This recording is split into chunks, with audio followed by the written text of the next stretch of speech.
Saudara dan saudari terkasih, jumpa lagi dengan saya Romo Tedens dalam saluran Warta Kabar Sukacita.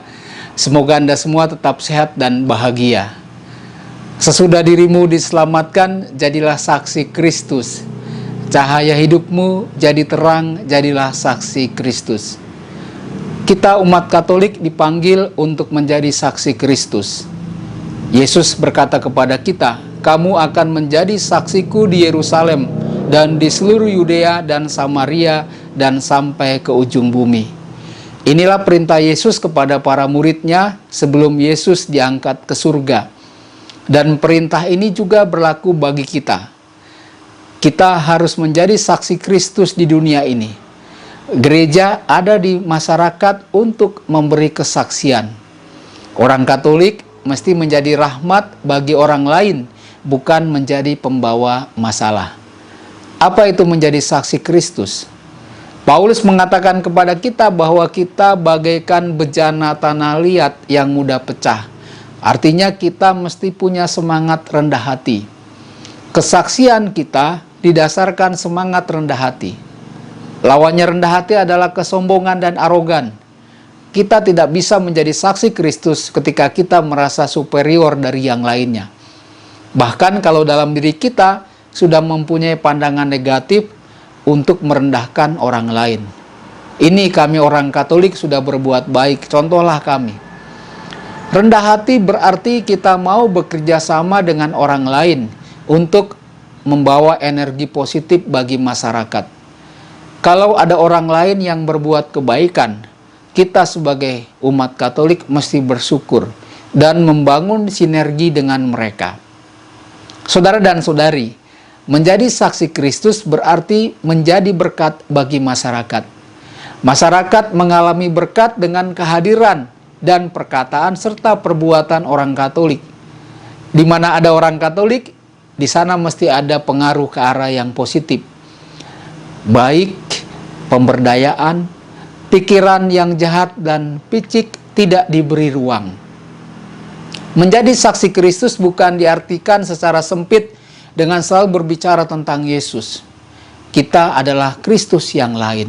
Melalui cara hidup kita yang jujur, tidak serakah, peduli dengan mereka yang menderita. Kita mesti menjadi saksi kasih Allah. Kita mesti mewujudkan kasih, kesetiaan, kelemah lembutan, damai, kesabaran, kebaikan, penguasaan diri. Saudara dan saudari, dengan sakramen baptis dan krisma kita dipanggil untuk menjadi saksinya.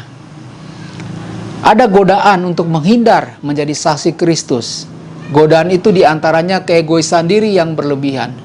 Kita tidak mau peduli kepada orang lain dengan alasan lebih baik kita memikirkan diri kita sendiri. Kalau peduli dengan orang lain hanya merepotkan diri kita sendiri dan hanya mencari masalah. Keegoisan diri berarti menghindari tantangan, menghindari kesulitan, dan tidak mau keluar dari zona nyaman. Kalau saya jujur, nanti saya disingkirkan orang lain. Kalau saya jujur, nanti saya tidak naik pangkat. Maka saya lebih baik tidak jujur. Kalau saya mau membantu orang yang berkesusahan, jangan-jangan saya hanya dimanfaatkan saja. Biarlah orang lain saja yang melakukan itu. Saudara-saudari, supaya kita tidak jatuh dalam godaan itu, kita hendaknya mau belajar dari Tuhan Yesus sendiri. Yesus datang untuk menyelamatkan manusia. Dengan mengajar, Yesus mendidik orang untuk mengenal dirinya dan melakukan yang dikehendaki Bapanya. Yesus juga berkhotbah, membuat mukjizat. Banyak tantangan dan kesulitan yang dihadapi oleh Yesus. Namun Yesus tetap setia melaksanakan misinya sebagaimana yang dikehendaki Bapanya. Sampai puncaknya Yesus mati di salib. Saudara-saudari, kita umat Katolik mesti merenungkan pengorbanan Yesus untuk kita. Sehingga kita pun dengan rendah hati mau menjadi saksinya di dunia dengan segala tantangan dan kesulitannya. Penderitaan menjadi kesempatan bagi kita untuk membawa penghiburan, membawa kegembiraan, dan membawa harapan. Inilah jati diri sebagai pengikut Kristus dalam iman Katolik. Semoga ini bermanfaat bagi kita semua. Terlebih dalam situasi wabah corona saat ini, kita umat Katolik sebagai saksi Kristus diminta untuk melakukan yang baik bagi sesama kita. Tuhan memberkati Anda semua. Sabda Allah adalah kebenaran.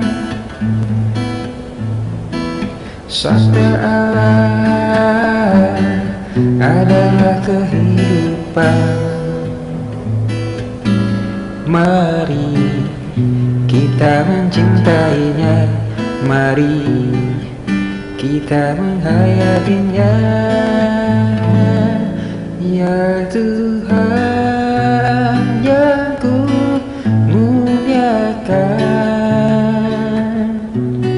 sabdamu angkat resahku.